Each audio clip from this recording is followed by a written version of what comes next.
After the Great Resignation, are we seeing the Great Layoff? That's the subject of this new episode of the Daily Discussion. Hello and welcome to the Daily Discussion.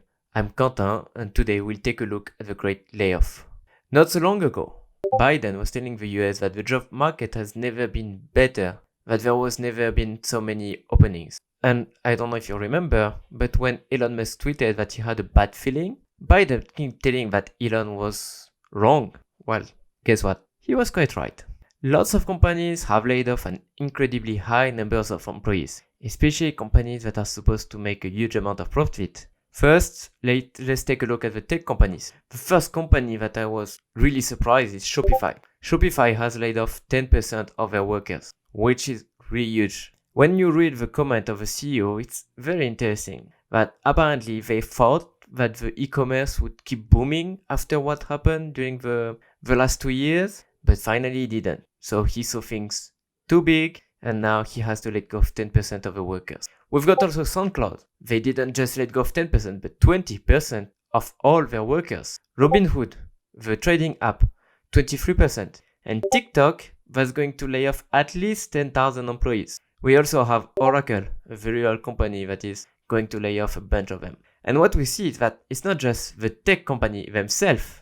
In Web3 too, after this explosion of NFTs and crypto money, we can see a whole new landscape. OpenSea and Coinbase, both leaders of the Web3 community, are laying off a huge number of people, which really demonstrate how everything just slowed down. It's not something that we would have imagined just 1 year ago when the NFTs were booming. And it's not just in tech.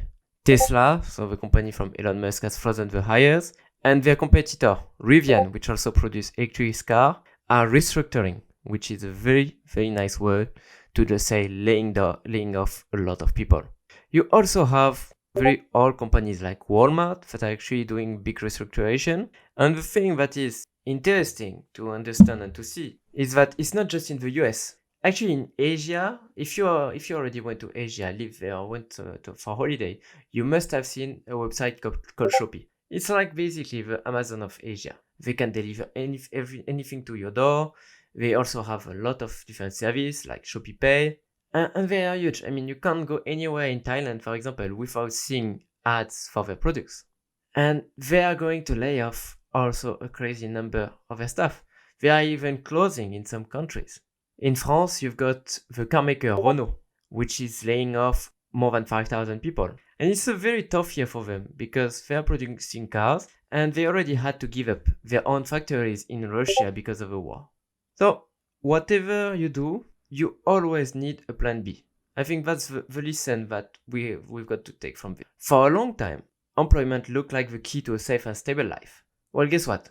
Now it's not. Uncertainty is everywhere. Because the CEOs of those companies didn't lay off that many people for pleasure, They did it because they had no other choice to do. In a very competitive market environment like we see now, and not just competitive, in a very weird place with all of this stagflation going on. So whatever you do, you need a plan B. It's time to create or grow your own business. And I'm not sure if you know where is the best place. If you don't, it's Purple Wave.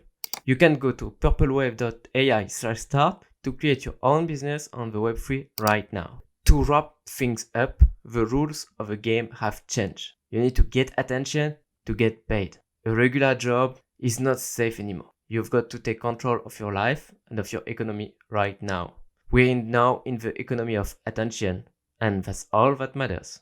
We'll talk more about in another episode of the Daily Discussion.